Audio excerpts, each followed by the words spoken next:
the slot, shooting shot! Bertoni scores for Toronto! It's riding the deep left field, and that's a game winner. Ford, he got it, and there he goes, inside the 10 to 5. Oh, the play of the year in the NFL! Hello everyone, welcome to the post-game rundown from the Leafs game I attended back on December 16, 2025 against the Chicago Blackhawks. But before I get to this one, I want you guys to please leave a like on this video, scratch out video, hit notifications, hit your comments down below because they thought this game went to. If you guys are at this game, any thoughts and feelings you guys have in general on this post-game rundown, feel free to leave comments below. Like to hear you guys down there. Alright guys, let's just jump right into it, and my goodness guys, this one is going to be one to remember. This post-game rundown, this one is going to be one to remember, guys, and yeah. Before I get into it, is just wow. I mean, before I even tell you guys anything, just wow. Now, the score might sound normal to you, but you're going to see. This is a lot crazier than you guys are thinking right now. But, yeah, I went to the game tonight, and this time at least I was able to see the whole game, first and foremost. Thank God I was able to see the whole game this time. And yes, it needed to be the full game. You guys are going to see why in a moment here, but all I'm going to say is that the Leafs, I think, proved all their doubters wrong. The Toronto Maple Leafs tonight would end up taking the win in this game, and the final score would be the Toronto Maple Leafs 3 and the Chicago Blackhawks 2. 3-2 win for the Toronto Maple Leafs, and the shots. Leafs would get 3 goals on 27 shots, and the Chicago Blackhawks would get 2 goals on 25 shots. So we did outshoot them by just 2, but honestly, considering, very, very, very huge that we actually outshot them as well. That is big. Man, this game was wild. I'm just going to say, it sounds normal at first, but then, you guys will see. Alright, I'm not going to waste any time. Let's get into the scoring of this game. Overall thoughts is going to be huge as well, this game. And we're going to be starting with the first period of play again, and unfortunately, the Leafs would not be getting the first goal in this game. Chicago Blackhawks would not get the first goal of the game tonight. And yes, it's still the same night. And yeah, they get the first goal of this game. It was pretty much just over halfway through the period, 10:21 into the period. And guess who again, guys? Wyatt Kaiser with his 3rd on the season, assisted by, I don't know what his first name is. Sorry, let me find this out. Toninato? D. I don't know what his friggin' name is. I can't even find out.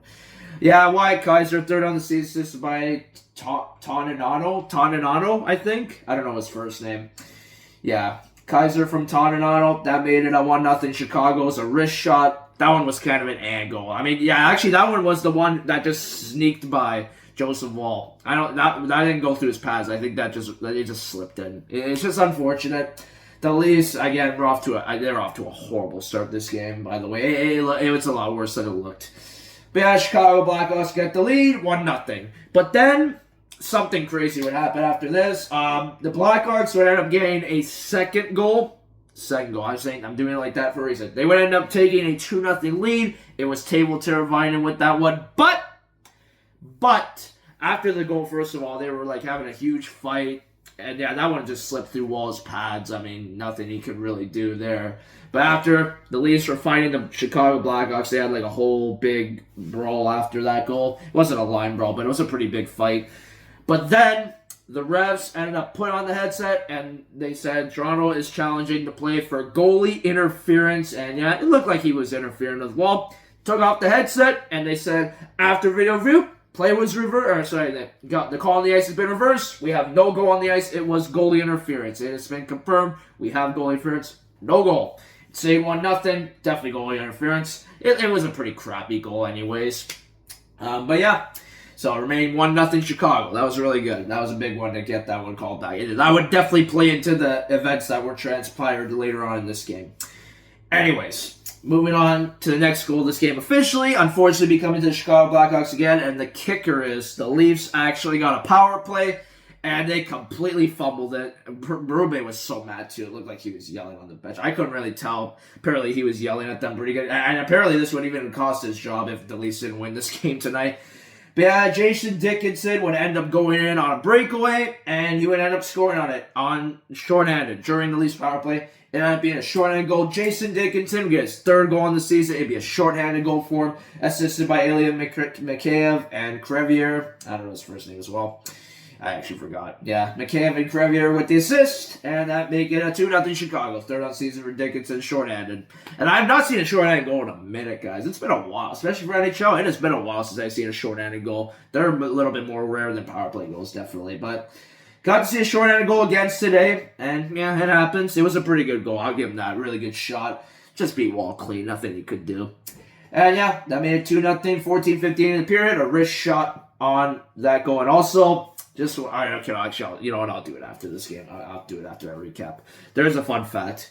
And yeah, that means scored the first period. 2-0 Chicago. Man, the Leafs were outshot. I mean, they weren't outshot that bad. It was 10-7 at the time, but they were brutal. They couldn't keep the puck in. They couldn't shoot to save their life. At one point, it was 7-1 the shots. The fact they're even able to catch up was actually pretty impressive.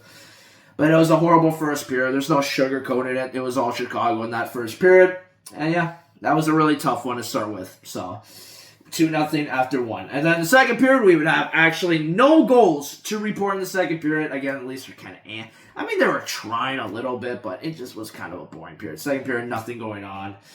And yeah, it is what it is. Remain 2-0 after two. But then, this is where it gets crazy right here. This is where it gets nuts. Just nuts. And it's like, holy mackerel, what did we just watch moment? Third period play, moving on to the third period of play. And this is why you do not leave games early, guys. You got to stay right to the final buzzer or the final pitch of your time baseball or the last play of football or whatever. Anyways, guys, we are moving into the third period. And the Leafs, the first half of the period, I was a little frustrated too. I was getting a little fed up. Even that guy besides, he was going off. He was like saying the F word. He was going crazy. That guy, it was nuts. He was going a little too crazy. I think he should have calmed down a little bit, but he was going nuts. He was like, goalies, go, get it out of the effing zone, all this stuff. He was going nuts. But then, the Leafs, just about halfway through the period, almost, it was basically a second before, 10:01 to go. This all transpired in the last half of the third period. I can't believe it. And the Leafs would actually end up getting on the board. I didn't even think they were going to get a goal at all, but the Leafs would be getting the next goal of this game. Finally getting on the board. 9:59 of the period, 10:01 to play in the period. And guess who would get it, guys? Oliver Ekman-Larsson, OEL, with his 6th on the season, scoring in back-to-back games as well. Austin Matthews, William Nylander with the assist. Wrist shot for OEL. And that make it a 2-1 game for Chicago. Really huge goal. We needed a goal. That got the place back into it. I finally got to hear Panama again. Yay! I got to hear Panama finally. Panama! Oh, there'll be more where that came from. But yeah, Oliver Ekman-Larsson would make it 2-1. So really good for him. It beat Night Top Show. I mean, it was literally like right off the draw. And he just put it in like, it was 3 seconds. It's 10:04 right off the draw. Put it in top shelf. Beautiful. Beautiful goal for OEL. That made it 2-1. Really good. And then we got some more. A few minutes later, 6:51 in the period would be the next goal coming. It'd be coming from the Toronto Maple Leafs. Getting the next goal of this game. It would end up tying the game. First of all, the Leafs would end up getting a power play. I think we went to commercial break. Once we came back, Leafs on the power play. Now, it did take some time, I think, but the Leafs would end up connecting on it eventually for a power play goal, PPG. The Leafs would end up connecting on it, tying the game up. And guess who would get it, guys? Austin Matthews with his 14th on the season, assisted by William Nylander. Only assist. That can make it 2-2. 2-2 tie on the power play. Austin Matthews. Really good goal for Mats. Amazing. Tie game at 2. Holy mackerel. Where did this come from? Wrist shot. 6:51 in the period. Really good stuff. Power play goal. And yeah, basically, I think, they gave it away almost. And, Matthews was right there. He put it right in. Beautiful. And another great goal for the Leafs. And that was awesome. Now, guys, buckle up. Buckle up. You think we're done? We're not done yet. Next goal, you gotta believe it. 16:59. That means it's only 8 seconds. 8 seconds after the Leafs got the tying goal. There would be another goal scored 8 seconds after, only 8 seconds. And guess who would be coming from? The Toronto Maple Leafs would get the next goal of the game.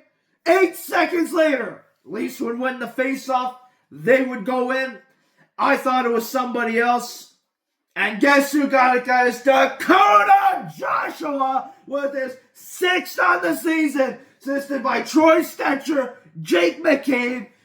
Beautiful 3-2 Leafs. Wrist shot for Dakota Joshua. Huge. Really good goal. I thought it was John Tavares. I thought it was this guy. I thought it was JT, but no, it was Dakota Joshua. He went right in. Made no mistake.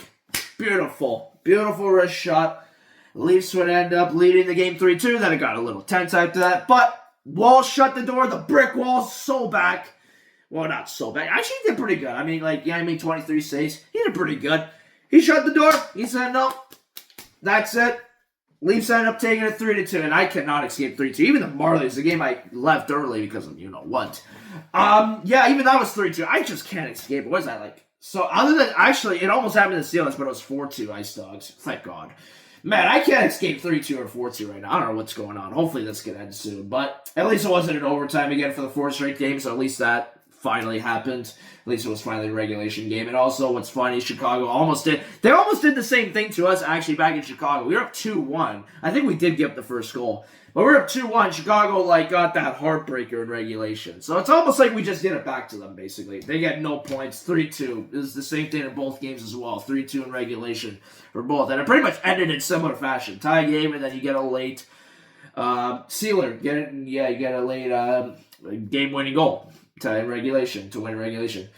That's gotta be painful. I feel bad for Chicago fans, but you know what? Honestly, for the last one, you know what? Actually, now that I think about it, we're pretty much even Chicago. But this one might have hurted worse than the one we had. Maybe it was 2-1. Maybe we came back to get those 2 goals, so that one wasn't as painful. But yeah, GG's Chicago. GG's. You definitely played really good in the first period. That was definitely your period. But my goodness, the Leafs, how the heck did they do that? Seriously, what do we watch? Holy mackerel! What do we watch? Okay, overall thoughts. I did go down for warm-ups, and I was on the right side. I had to go second row. Apparently, they had that one row off for kids, they reserved it for kids. It was that one. I could have went over the other first row, but it's okay. I mean, Chicago wasn't going to give me a darn thing anyway, so I can't be surprised. I got an okay view. I'm sorry, guys, the view wasn't the best this time. I'm going to have to try again next time, but I'll have to make sure. If there's kids there, then you can't. If it's all kids, you can't go. Okay, that means it's reserved, so just a little tip. We went around. I actually did a lap. I did a lap around the 100 level concourse, and I got some tips from MBJN, so I thank you a lot for those tips. MBJN, thank you for the new tips. I'm going to have a new routine now. But that was really cool. Cool to see the Hawks up close. Really nice stuff. I like that. No, Bedard. And yeah, it was Bedardless. Oops. But Bedardless Chicago Blackhawks. Yeah. Sorry, guys. I might have to beat that out. Because it sounded bad. Yeah, we watched the warm-ups a little bit till 7.5 minutes left. Pretty cool stuff. I'm not going to stay for the whole warm-ups, but yeah. Saw the whole warm-ups. That was pretty darn cool. That was awesome. And then, yeah, we went up to our seats. And this time we were actually on the penalty box side for our seats as well. 309, row 13. It was actually purples. I haven't sat in purples in a while. But, yeah, that was a really nice view. Dead center ice. That was perfect. That was literally borderline almost just before you get into the bad ones that are nosebleeds and you can't see all the scoreboard. But we still could see all the scoreboard. That was a huge plus. And then the ceremony. Yes, we have to mention the ceremony to legend Joe Bowen. Congratulations on retirement. He was so emotional, man. I knew he was going to be emotional, but his family was there. He didn't do a speech. I thought he was maybe going to do a speech, but he got the nice Foster Hewitt Award, I think they said. Yeah, that guy used to broadcast as well. He did it 1920s, 100 years ago. He did it a long time ago, but that guy was a legend broadcaster too. But he got that reward. Also, he got the golden microphone. Yes, sir. He got the golden microphone. Congratulations to Joe Bowen on the golden mic. I was saying, if the Leafs are going to get shut out on a game like this, in my head, I was like, way you're getting shut out. I'm sorry, guys. Oh, oops. I gotta beat that. No flipping way you're getting shut out. Actually, you can't. You can't just lay down and just be dead. You can't do that. Like, I was thinking, on a night like this, you just can't do that. You got to get at least one. Even if you end up losing, winning and losing doesn't really matter. You had to get at least one goal. And they did eventually. It took a lot of time, but they did. I was even apologizing to Joe Bowen during the game. I'm not even joking. That's how bad it was at least the first half of the game. I was like, I'm sorry, Joe Bowen. This is a rough performance. But they ended up proving us all wrong. They proved a lot of Leaf fans wrong. And there's even that guy saying, let's go Hawks. I don't hate the Hawks, guys, but that was annoying. That was so annoying. So good to get back at them. And I think even after, I think there was a guy saying, this team effing sucks. After we took the lead, I think, or we tied it. No, I think it was when we took the lead. This team effing sucks. I might have got it on video. I think that was a Hawks fan. Maybe that was the same guy who was talking and chirping. I'm just going to say chirping. Beautiful ceremony. Joe Bowen, congratulations on your golden mic and stuff. And also his son, David Bowen, was doing the broadcast. He did amazing. I just listened to it right now. Leafs Jelly, shout out to him. I don't know if he's going to want that live. Maybe tell him about me, guys. Leafs Jelly, shout out to him, I guess. He's a really good guy. Well, I don't know who you guys want. Whoever they are, they're good. They're really good with that. Leafs Jelly, good for you guys as well. Whoever you are. But, yeah. I mean, good for David Bowen as well. He had a really good broadcast. He was like doing it so good. He's like, they scored! Holy Mackinac! He did the same thing. He was saying holy Mackinac too, that guy. David Bowen, I give you a lot of credit. That's probably our next generation announcer right there. Hey, out with the old, in with the new, right? I mean, it's going to be weird. I'm still going to miss Joe Bowen dearly. I would have loved to see how he would have called those goals, but hey, you know what? The guy had a night off. He was all over the building. Even the Leafs troops, I don't usually film it, but when they give like a member of the armed forces a jersey, he did that. Even the hockey song, they had his face everywhere. Oh, it was all about him, man. That's what I mean. It was definitely Joe Bowen night. Panama, it made sense. It was original 60. Panama just made sense for the Joe Bowen night too. Even if it wasn't, I feel like they should have played Panama anyways for Joe Bowen night, even if it wasn't Chicago. So thank God it was Chicago anyways. But yeah, you had to play Panama. You had to play Panama. Finally, Panama. And they also gave out towels. I unfortunately don't have it. They actually gave out rally towels, which I found pretty interesting. Actually, it felt like the playoffs again. Like, last 2 times, I heard Bama was waving a towel. It was kind of funny. I was waving a towel tonight, too. I was going nuts like it was the playoffs again. Oh, it was crazy. It was awesome. It was amazing. Everyone was waving the towel. It was amazing. It was so special. We won for Joe. We won for David. Won for the whole Bowen family. Congratulations to them. They were all there. They were all there. He was there. Joe Bowen had a nice ceremonial puck drop. Oh, even I'm emotional. Good for them, man. I'm so happy we won, man. We had to win this game, man. We did it for Joe. Let's go. Anyways, I think that's going to wrap it up. At least this time I was actually able to finish the game. So that's good. That was my 70th NHL game as well, so now 70 games. Let's go, baby. 70 games. 30 more to 100. Road to 100 games. Anyways, guys, I'm going to wrap it up, so hope you guys enjoyed. Also, my 40th regular season game for the Leafs as well. And yeah, that's going to do it, guys. Hope you guys enjoyed it. My voice is gone. I got the rest of my voice. But anyways, guys, like and subscribe. Go Leafs, go. And hopefully we can beat Washington. Just good luck to the team going forward. I don't know when I'm going to be back, but you guys will see. Good luck to the team going forward. And if I'm not back for Christmas, just want to say happy holidays. Just say just happy holidays. I won't say Merry Christmas, but happy holidays. Anyways, guys, that's going to do it, guys. Have a great day, guys. I'll see you guys next time. Go Leafs, go. And I'll see you guys next time.